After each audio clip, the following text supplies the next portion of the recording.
I just long-term tested the Lexus TX, and let me tell you, this is the best three-row Lexus to buy. I'm saying that as an LX owner. I'll include a link to my car buying guide in the description down below as always. Let's get right into it.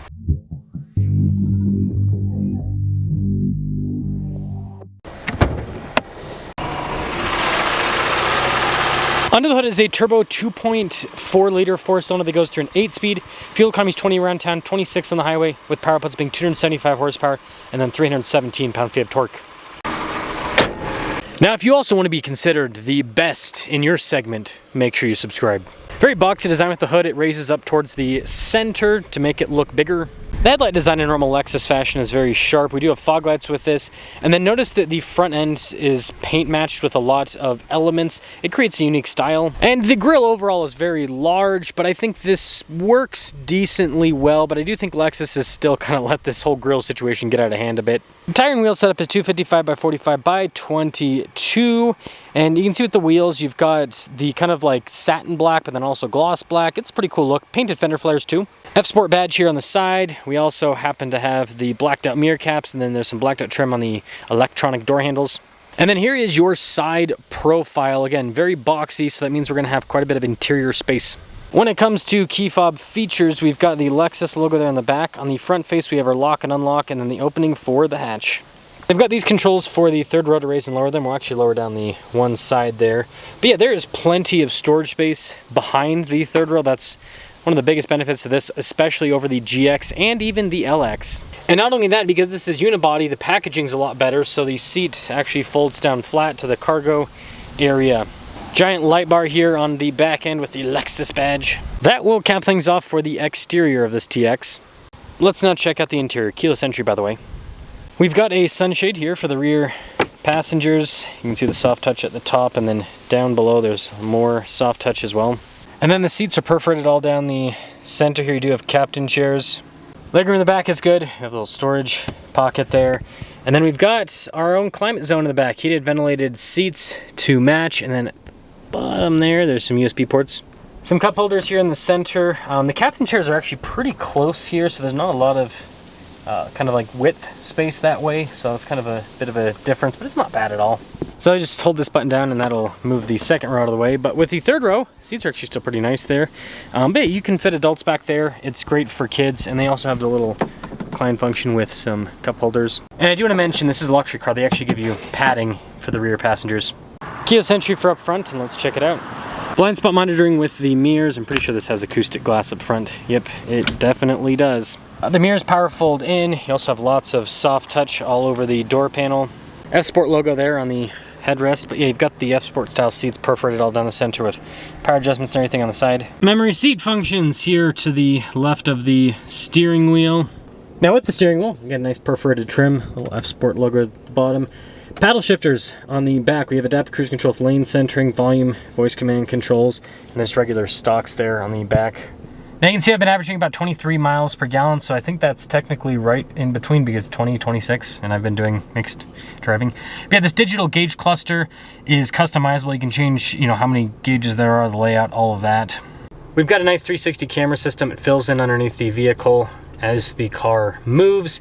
And then as for the rest of the infotainment system, it's quick to respond. Everything's pretty user-friendly, I'd say. And then if the vehicle tab actually has the drive modes, that is one thing that's interesting, is they've put that into the screen. Below, we've got our dual zone climate controls, heated ventilated seats, heated steering wheel, little volume control for the radio too.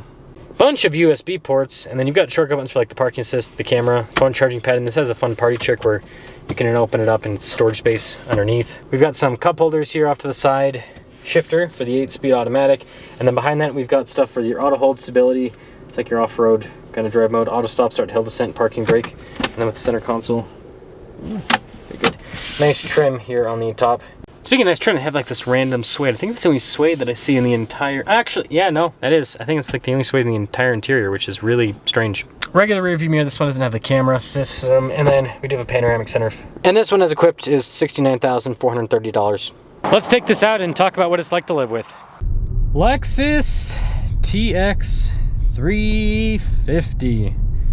This has been a very interesting car to have because I've had it. I just had the Grand Highlander Hybrid, which is a sibling vehicle, and it was the regular hybrid, not the Hybrid Max. And as crazy as it sounds, even though this has more horsepower than the hybrid, more torque than the hybrid, I actually preferred that hybrid when it came to the overall day-to-day driving. It's weird. It's really weird. But Toyota's hybrids are so good, and especially that version of the hybrid, because, you know, the Hybrid Max is really cool, tons of power. I love it. But the regular hybrid gets like, I got like almost 35 miles per gallon, and acceleration felt more than adequate. It wasn't rocket ship by any means, but yeah, it felt more than adequate, and just a nice experience. So I think the hybrid's worth it. The space powertrain's fine, but like if Toyota/Lexus just goes, hey, we're only building hybrids moving forward, I wouldn't be offended at all with their current powertrain lineup. I would, like, if they got rid of this, you know, 2.4 and just did the 2.4 with the hybrid, I'd be okay with that. I'd make that deal. Other stuff, the acoustic glass is nice. It stays pretty insulated, so you don't get as much wind noise. This is a boxier design, so you get a little bit, but it's not bad at all. The seats are comfortable. They're tight, a little bit tight. So that is one downside. The F Sport package is kind of like tighter seats with it. The phone charging pad doesn't hold your phone perfectly well, but it works pretty well. Camera system's great. I've just had it in normal mode. I don't really play with the drive modes. I know that that's important with modern cars, but like, to tell you the truth, I just don't really care. Like, you just drive a car normal. I just drive all the cars in normal mode, because like that's what 99% of people are going to do. Like, if you think that the, you know, again, Lexus is going to be skewed towards a slightly older demographic. If you think they're playing around with the drive modes all the time, like, no, they're not. That's why they have it in the screen. That's why they have it in the screen, because they know that the person that buys this is probably never going to change the drive mode, or maybe they'll put in eco mode and then leave it there forever. So it's got them though. The interior's pretty nice. This being unibody drives a lot better than the GX on road, right? And the LX to an extent. The LX with the hydraulic suspension is extremely comfortable, but you're still solid axle on the back, body and frame, so it doesn't handle as well as this. So yeah, this is really good with the drive. It's comfortable, it's quiet, it handles well. It's got pretty good fuel range. Like a full tank, you're looking at, I mean, it's not like outstanding, but you know, it's well over 300 miles. That's one thing they could probably improve, is maybe a bigger tank or something. It seems like Toyota doesn't like big fuel tanks anymore. It's annoying. Yeah, it's a nice luxury car. It's a nice luxury 3-row, and it makes so much sense. Like, people are getting the 3-row GXs, and I'm like, no. Like, if you really want a GX, okay, but like, if you want your passengers to actually be comfortable and you want a usable cargo area, the TX is far superior to the GX. And again, there's obviously a ton of price overlap. Like, they're pretty much both the same price. The GX, the big appeal with that is V6 plus off-road capability. If you never take a GX off-road, you're losing half of the benefit of that car. So, and the V6 has had issues anyways. this 4-cylinder has actually been more reliable. So you kind of are better off almost getting the 4-cylinder instead of getting the V6 version. So that is the Lexus TX. Long-term testing it, I like it a lot, but I do think that hybrid is the future for Toyota. I like it. It seems like all their hybrids, just the fuel economy and the overall performance is just so much better than the non-hybrids now. If they were still doing V8s, that'd be a different conversation, but since they got rid of the V8s, it's kind of like, yeah, I'd rather just do a hybrid at this point. And you know, compare the competition, it's just cheaper. Like, you know, this technically competes against like BMW X7 and Audi Q7 and Mercedes GLS, and it's just a lot less money. It's similarly priced to an Acura. I'll have a comparison with this against the MDX this year. I'm doing a lot more comparisons this year because I really like them.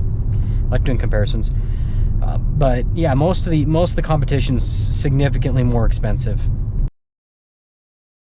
This week's giveaway is perfect for classic muscle car lovers because we have a Cuda and a Roadrunner. The Cuda produces 290 horsepower and has an automatic.